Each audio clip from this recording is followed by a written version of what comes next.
Toute autorité vient de Dieu, mais tout pouvoir ne vient pas forcément de lui. Voilà pourquoi nous avons choisi ce thème hyper important qui s'intitule « Le chrétien face au concept leadership ». Mesdames et messieurs, bonsoir. À la présentation, c'est votre humble serviteur, monsieur Gogo Londolé, qui reçoit pour vous monsieur Élie Célestin Mbouyamba. Bonsoir, monsieur. Bonsoir, bien-aimé Gogo. Vraiment, je suis très ravi de votre présence sur le plateau de la RTVH. Merci, moi aussi je le suis. Je suis content d'être reçu chez vous. Alors, monsieur Élie Célestin Mbouyamba, pour ceux qui ne le savent pas, il est docteur en théologie pratique. Il est également ancien expert comptable agréé et puis président de la Fondation chrétienne d'Alliance. Alors, la différence entre l'autorité et le pouvoir, monsieur Élie Célestin Mbouyamba. Oui, l'autorité, par définition, une autorité, c'est quelqu'un qui a mandat de diriger, mandat d'administrer. C'est celui-là qui est une autorité. Oui. Et maintenant, le pouvoir, quand on dit que quelqu'un a le pouvoir, c'est une capacité d'agir, c'est-à-dire on a eu ce mandat-là d'agir pour un cas. Donc c'est comme ça on peut même bien voir cela. Un enseignant a le pouvoir de bien enseigner l'enfant, mais il n'a pas l'autorité totale sur l'enfant, dans ce sens que l'enfant est géré par ses parents. Ok. Donc, ce sont des parents qui ont l'autorité sur l'enfant. Mais l'enseignant a le pouvoir de bien enseigner l'enfant. Ok, parce que nous parlons de leadership. Explique-nous un peu, c'est qui un leader et c'est quoi le concept leadership? Vous les comprenez comment? Oui, là, il faut commencer par la définition de mon leadership. D'une façon générale, le leadership, c'est l'art de diriger. Diriger par persuasion et influence. Okay. Donc, quand on parle par persuasion, c'est-à-dire vous influencez la personne qui est devant vous sur un projet à réaliser. Et puis, il faut avoir des arguments pour cela. Donc, il faut un certain argumentaire. Oui, il faut un argument. Il faut savoir quoi vous allez dire, comment vous allez dire cela, pourquoi dire ça, à qui dire cela et où le dire. Ça, ce sont des éléments qu'il faut bien maîtriser avant de se faire leader ou de faire l'art d'un leadership convenable. Donc, on est leader ou on le devient? Oui, il y a ceux qui le deviennent par situation qui se présente. Ils cherchent à trouver des solutions. Là, on maîtrise ce qu'on doit faire, on influence les autres, on les persuade à suivre le plan pour arriver à ce qu'on veut atteindre, le changement qu'on préfère. Donc là, on le devient par situation qui se présente. Et puis, il y a des leaders aussi qui le sont par naissance, des personnes qui cherchent à trouver des solutions sans être pointées, sans qu'il y ait même des problèmes graves, mais eux envisagent des solutions. Alors, comment détecter un leader qui est encore dans l'ombre? Par exemple, dans une famille, vous avez des enfants. Alors, comment est-ce qu'un parent peut comprendre que parmi ses enfants, c'est elle qui sera leader, soit un grand leader demain, ou soit dans la foule, dans une société, dans un milieu quelconque? Comment est-ce qu'on peut découvrir facilement que tel ou tel autre monsieur sera un futur leader? Oui, nous avons parlé de persuasion et d'influence à mettre au profit des autres pour les convaincre d'abord à suivre ce qu'on veut faire. Dans la famille, si on voit un enfant qui a ces aptitudes-là, on dit celui-ci peut être le leader de la famille. Donc c'est lui qui influence, qui a la facilité d'influencer les autres. Influencer, on n'influence pas pour n'importe quoi. Oui. On veut atteindre une situation donnée. Une situation qui cherche de changement à opérer. Et puis maintenant, on intéresse les autres, on les influence. Et puis on essaie de les persuader à mener des actions qui permettent au moins au meneur qui est déclaré leader à atteindre avec les autres le but précis. Alors comment différencier un bon leader d'un mauvais dans une société quelconque? Donc, de bons leaders, c'est comme nous l'avons dit, le leadership est basé sur le parler. Vous savez que le parler... L'éloquence. L'éloquence? Non, je ne parle pas de parler seulement. ça. Je parle d'abord de parler. Oui. Le parler, c'est l'acte le plus noble posé par la race humaine. C'est par le parler que les fiançailles commencent et se terminent par les mariages. Okay. C'est par le parler aussi que les discussions peuvent commencer dans un foyer et se terminer par le divorce. Donc, c'est pour cela qu'un leader, c'est quelqu'un qui doit savoir quoi parler, comme je l'ai dit tout au début, quoi parler, pourquoi parler, à qui parler, où parler et comment parler. Donc, si on maîtrise ces choses-là, donc c'est facile d'être un bon leader. Mais un leader, un homme qui veut influencer les autres, qui veut les persuader à atteindre un but qu'on veut atteindre comme plan de société ou projet de société, qui ne sait pas comment parler, qui ne sait pas à qui parler, qui ne sait pas quoi parler et quand parler. Donc déjà quand on a la difficulté de parler, à ce niveau-là, difficile. C'est déjà un mauvais. Un mauvais il peut, vous savez, vous pouvez avoir une très bonne affaire à annoncer aux gens. Oui. Mais il faut savoir à qui vous commencez à annoncer cela. Vous ne pouvez pas aller dans un marché, petit ou grand, commencer à dire les choses de votre famille ou de votre communauté. Voici, nous sommes tels. Nous tenons à voir ceci. Vous qui m'écoutez, je crois que vous me donnez la raison. Là, on est déjà mauvais. Ok. Déjà, on est à côté. On est à côté. Donc, un bon leader, c'est quelqu'un qui maîtrise ce qu'il transmet aux autres parce que c'est un meneur d'hommes. Un meneur d'hommes ne peut pas être n'importe qui et ne peut pas faire n'importe quoi. Donc, il est capable de défendre ce qu'il a comme idée dans sa tête. Oui, c'est-à-dire dans le monde des affaires, on gère les fonds. Et dans le monde de leadership, on gère les idées et les changements qui peuvent intervenir. Alors, est-ce qu'il y a une différence entre un leader politique et un leader religieux? D'abord, quand on parle des leaders d'une façon générale, on parle d'un meneur d'hommes. Un meneur d'hommes peut se retrouver dans l'église, un meneur d'hommes peut se retrouver dans la politique. Donc, il dirige, il persuade les gens, mais dans l'église. Okay. Comme on peut persuader, influencer les gens dans la politique pour des problèmes d'utilité publique. Donc, c'est ça au moins ce qu'on doit retenir de leader.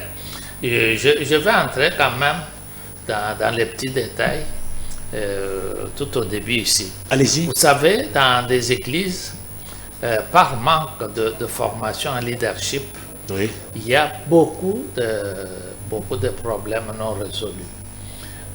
Des problèmes, même des statuts. Ça au niveau des prédicateurs ou non, d'une façon générale, je parle maintenant d'une église. Okay. Les églises ont leur statut. Oui. Statut qui réglemente la vie dans ce milieu-là. Oui. Et dans les statuts, on peut voir le mandat du représentant légal. Dans les statuts, on voit comment la gestion peut se faire. Tout est réglementé. Mais ce qui est vrai est que le monde que nous vivons, c'est un monde de changement. Dans le monde, les choses changent et tout peut changer. Ce qui est solution aujourd'hui peut devenir un problème de demain. Ok. Donc, cela veut dire que même quand on a les statuts peuvent être modifiés en cas En fonction des situations qui arrivent. En fonction des situations, bien sûr, qui se présentent. Ok. Donc, on peut les modifier.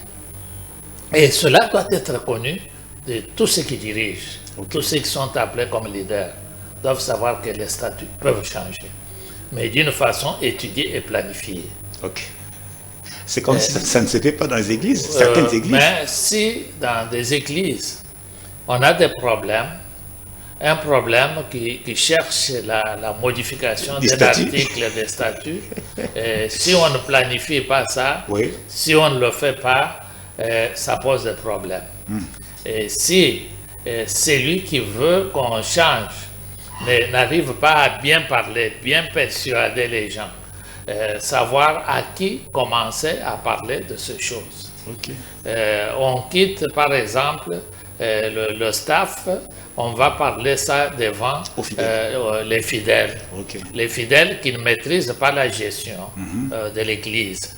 Les fidèles qui n'ont jamais lu parfois Les statuts. les statuts, pas même une phrase, pas même une page. Ok. Donc maintenant, on se met à leur parler de ces choses-là, alors que ce sont des choses qu'on peut planifier. On peut dire faisons ça. Là, il faut au moins des gens matures. Oui, Pas les bébés spirituels. c'est-à-dire les vrais leaders qui dirigent. Ok. Vous avez parlé d'un bon et d'un mauvais leader. Oui. Les bons leaders planifient les choses. Les bons leaders planifient aussi les changements, ne refusent pas les changements utiles. Ok. Il y a des changements utiles qu'on ne peut pas refuser à opérer. Mais il faut éviter de les brusquer. Donc, ce n'est pas de brusquer ça, mais il faut planifier. Ok. Il faut voir quand est-ce qu'on peut le faire, à qui parler de cela. Moi qui maîtrise ces histoires de changement, je dois parler aux autres. Et c'est pour cela qu'il faut savoir à qui parler de ça. Où est-ce qu'on va parler de ça? Dans l'église? Même l'endroit aussi compte. Oui, vous Même dites? l'endroit aussi compte. Oui, oui, oui, oui. Où est-ce que vous allez parler de ça? Vous ne pouvez pas parler de ça, vous allez chez un pasteur ou chez quelqu'un qui est influent, qui a de l'argent, pour commencer à parler de ces choses-là, parce que c'est lui qui finance Ok. les activités de l'Église. C'est ça qu'il faut maîtriser. Ça, c'est très important. Ce que les leaders sont utiles pour les associations, pour les églises, pour le monde politique, le monde du public, donc les entités administratives, on a besoin des leaders. Oui. Mais des leaders doivent être connus par leur qualité de leadership. Donc voilà pourquoi c'est aussi important qu'ils soient formés. Oui, normalement, oui. Là, je peux entrer un peu en Afrique du Sud. Oui. En Afrique du Sud, actuellement, pour tous les postes de commandement, il faut passer par la formation en leadership. Ah bon? Oui. Pourquoi cela? C'est parce que quand Mandela a été élu président de l'Afrique du Sud, à ce temps-là, les Zoulous, qui sont presque majoritaires, Oui. avaient un chef coutumier, Boutelezi, Oui. qui était beaucoup plus influent et beaucoup plus connu que le chef coutumier du côté de Mandela, les Kossa. Donc, quand les choses se sont passées, les Zoulous commençaient à tuer les gens dans des grandes villes Ah bon? avec des armes blanches parce qu'ils ne croyaient pas à ce que quelqu'un qui n'était pas Zoulou commande les Zoulous. Oh. Et on voyait que le pays allait sombrer comme les autres pays d'Afrique. Donc, il y a eu un pasteur, Macaulay, qui avait proposé qu'on forme Mandela en leadership. Et on avait fait venir un formateur international qui était venu, qui a formé Mandela, et après les choses se sont calmées. Mandela a appris comment comment faire une communication efficace. C'est lui qui lui avait formé, c'est Elijah Maswangani. Il venait de Texas. Il avait bien formé Mandela, comment il pouvait parler, comment il pouvait convaincre, c'est quoi le leadership. Parce que Mandela connaissait la politique, connaissait les choses qu'il maîtrisait dans son parti, mais le leadership, il l'a appris chez Elijah Maswangani. Donc même si on est serviteur de Dieu, même si on est politicien, c'est aussi important. Oui, il était important qu'il apprenne cela. Quand il a eu la formation, on a monté un slogan qui devrait passer à la radio comme à la télévision, qui disait « One nation, one people », donc un seul peuple, une seule nation. Et qu'est-ce que Mandela a fait? Mandela avait invité Buthelezi chez lui. Buthelezi était parti avec ses policiers habillés en tenue traditionnelle avec des flèches, une sorte de comme Shaka Zulu. Oui, de bandes sur le front. On les avait mis d'un côté et Mandela avait demandé à Buthelezi qui sont ces gens-là. Il avait dit ce sont mes policiers. Et Mandela a dit mais on peut les tuer, on peut les éliminer à distance par des armes. Donc ils ne peuvent pas vous protéger. Moi je veux vous nommer ministre de l'Intérieur. Et à ce niveau-là, vous engagez ces gens-là, vous les formez comme policiers, ils auront des armes et ils peuvent bien vous protéger. Et il lui a parlé, il lui a amené dans le quartier que les Noirs n'entraient pas, un quartier où les ministres allaient être logés. Beaucoup de les a vus, il admirait le quartier. On a dit, tu peux être logé dans cette ville-là. Il dit, mais ça c'est pour les Blancs. Oui, ça devient pour nous tous, le pays est à nous.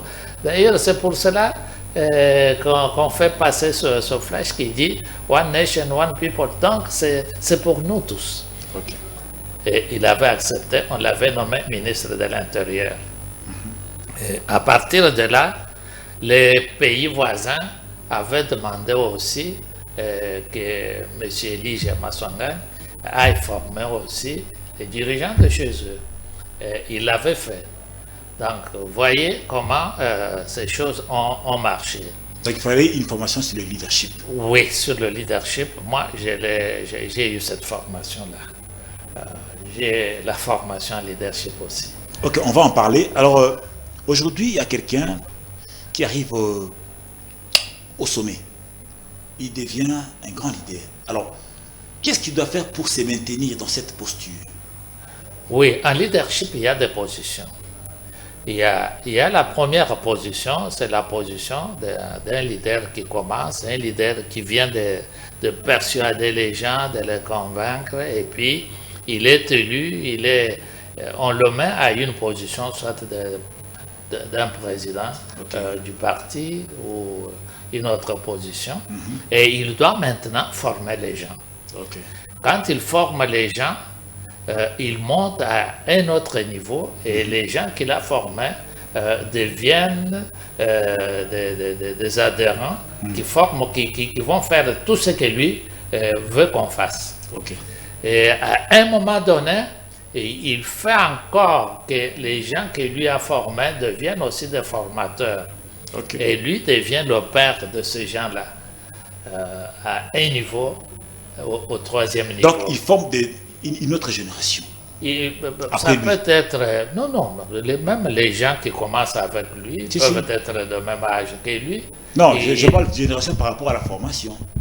Non, non, nous sommes d'abord sur les positions d'un leader. Ok.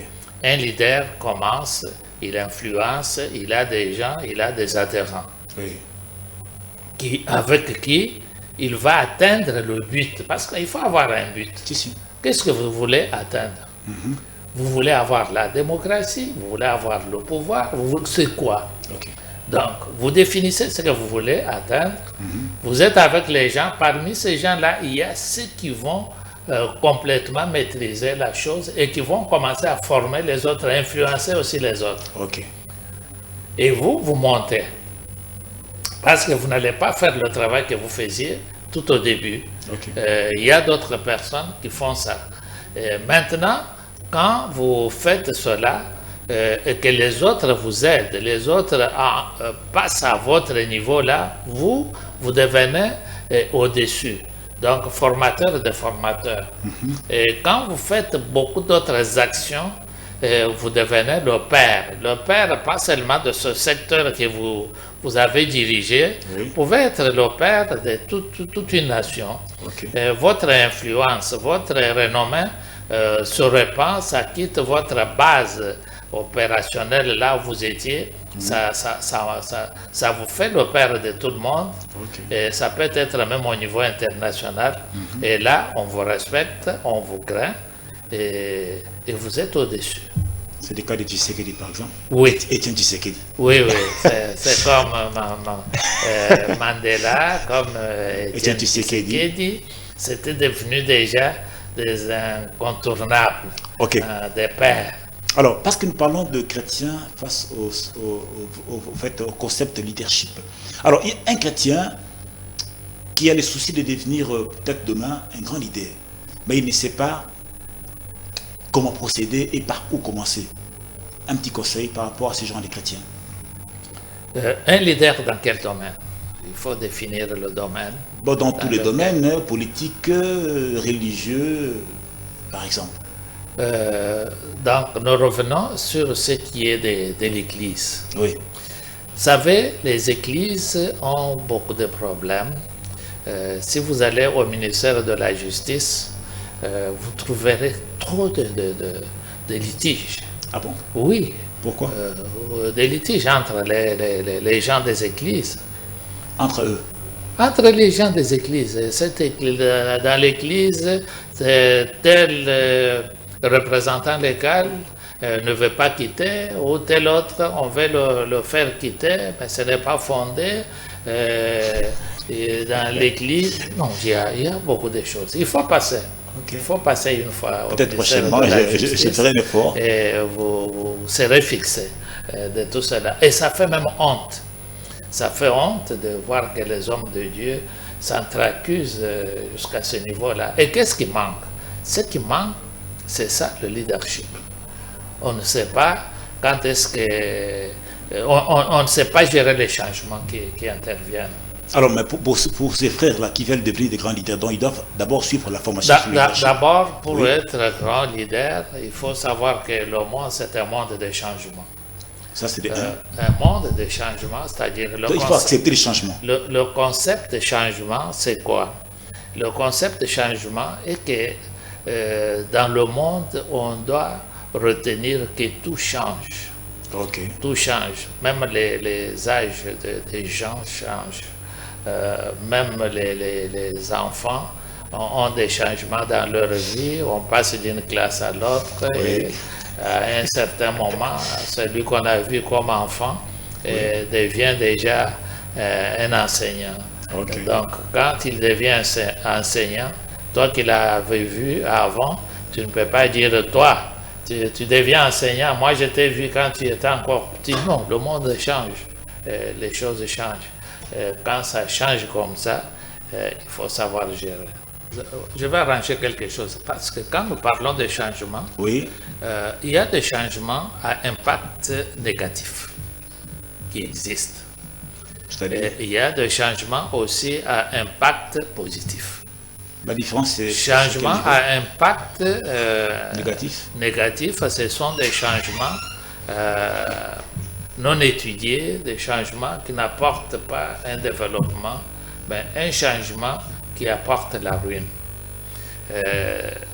À ce niveau-là, on peut parler de la Première Guerre mondiale, de la Deuxième Guerre mondiale. Il y a eu des événements que les gens voulaient mettre en place, mais qui n'allaient pas amener le bien-être des nations, le bien-être de la planète. Okay. Et ça a amené cette guerre-là où ceux qui voulaient aller de l'avant ont échoué. Donc ça, ce sont des changements à impact négatif. Et puis, on peut avoir aussi dans une église un changement à impact négatif. C'est quoi? On décide de renvoyer telle ou telle autre personne parce qu'ils sont de tel ou de tel autre côté. Ok, aux tribus, aux mêmes tribus. Côté, aux tribus, aux provinces. Alors que ces gens-là qu'on veut changer ont aussi leurs frères, ont aussi leurs membres, ont aussi leurs partisans dans la communauté ou dans l'Église. Et si on opère ce genre de changement à impact négatif, donc ça ruine l'Église. Et ça complique tout. Ça complique tout. C'est pour cela, quand on parle de changement, il faut bien maîtriser ce changement et leur impact sur l'avenir. Si on n'a pas maîtrisé cela, inutile d'opérer des changements. Alors, j'ai parlé des sports, soit de tous les secteurs. Aujourd'hui, dans notre pays, spécialement au Congo, nous constatons que c'est plus de païens, c'est plus de occultistes qui occupent presque tous les secteurs, qui sont influents. Mais les chrétiens sont un peu réticents, ils sont rares. C'est-à-dire, ce sont des païens qui sont plus au devant. Alors, vous, en tant que, comment dirais-je, docteur en théologie, alors, comment pouvez-vous aider les chrétiens aussi à renverser la pyramide? Parce qu'aujourd'hui, comme je l'ai dit, c'est plus de païens qui dominent tous les secteurs. Oui, là, je crois que nous pouvons parler d'une façon beaucoup plus claire. Oui. Vous savez, dans le monde, quand on parle du monde, on ne voit pas un monde de chrétiens et un monde de païens. Okay. On voit un monde qui est dirigé par la science. La science, ce sont des connaissances dans des différents domaines. Mm-hmm. Et beaucoup de gens dans le monde qui excellent dans les études, ils avancent. Ceux qui n'excellent pas dans des études échouent et cherchent des boucs émissaires. Ah bon? Donc, chrétien? Oui, pas dans le monde entier, cela est vrai. Dans le monde des chrétiens actuellement, oui. Il y a eu des moments où les chrétiens n'attendaient que la fin du monde. Ah bon? Ils ne voulaient pas étudier, ils ne voulaient pas faire beaucoup d'efforts. Oui. Et les chrétiens qui ont voulu étudier ont étudié et ils se sont placés quand même dans de bonnes positions. Et à un moment donné, les parents chrétiens du renouveau, chrétiens, oui, je me réserve de qualifier tout ce groupe-là. Oui. Donc, ne voulait pas étudier. Et même maintenant où nous parlons, un enfant chrétien qui a bien étudié, oui. qui a fait de bonnes écoles, mm-hmm. qui attrape un poste de commandement comme ministre, oui. Vous verrez les autres chrétiens dire « Oh, il a touché au fétiche. Il a touché à la magie. Et comment il avance comme ça? Mais non, il avance parce qu'il a bien étudié. Il maîtrise des choses. Donc c'est important d'étudier. Oui, c'est important d'étudier. Et maintenant, le monde est un monde uni. Un monde qui n'a pas à avoir les chrétiens, les non-chrétiens. Un monde qui veut les gens qui maîtrisent les choses. Moi, par exemple, on peut m'appeler à former les auditeurs internes comme je le fais. Mais on ne va pas m'appeler parce que je suis chrétien, on va m'appeler parce que je maîtrise ces choses-là. Ok. Voilà, justement, je voudrais aussi parler de votre livre, un mot sur votre livre, parce que vous avez aussi écrit un livre sur le leadership. Oui, j'ai ce livre, un livre de leadership du pouvoir. Le titre, c'est le titre, c'est Leadership du pouvoir et c'est 3 piliers. Ça parle de quoi? Ça parle de changement, concept de changement, qui doit être maîtrisé en leadership. Ça parle de la force d'une bonne décision prise en commun et exécutée. Parce que tout ce que nous voyons à travers le monde, comme des aéroports, comme des villes construites l'une après l'autre, ce sont des décisions prises en commun par le pouvoir public de différents pays et exécutées. Donc, quand on a exécuté, on a un aéroport, on a une ville construite. Mais quand on décide de faire ces bonnes choses et qu'on n'arrive pas à exécuter ces bonnes décisions, on signe le certificat de décès de ces organes ou de ces associations ou de ce pays ou de ce parti qui ont arrêté, bien sûr, une bonne chose, mais qui ne l'ont pas exécutée. Alors, comment ça, c'est le deuxième chapitre. Un troisième chapitre, nous parlons de la paix et réconciliation. Paix et réconciliation comme fil conducteur de tout développement durable.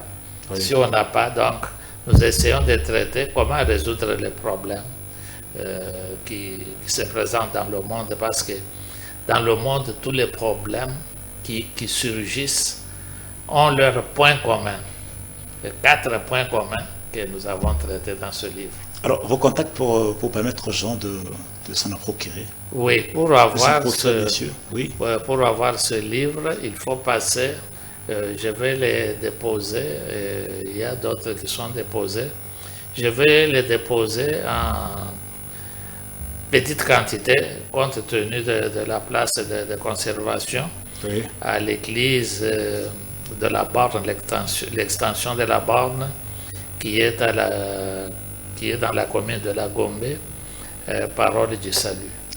Donc on peut les avoir. Diagonale de la clinique Ngalima. Oui. On peut les avoir aussi. Je vais donner quelques livres à la radio Parole éternelle de la Borne. On peut les avoir. Je vais les déposer de ce mardi et de la semaine prochaine. Et aussi à l'héritage FM à Bandal, à la direction de programme, on peut avoir ce livre. Alors vos contacts pour mes contacts, c'est 089 64 37 940. 089 64 37 940. Ok, merci. C'était Monsieur Élie Célestin Bouyamba, qui est docteur en théologie pratique, président de la Fondation chrétienne d'Alliance et puis ancien expert comptable agréé. Avec lui, nous avons eu le temps d'exploiter ces thèmes, les chrétiens face au concept leadership. Bonne suite de programme sur notre chaîne de télévision. À la prochaine.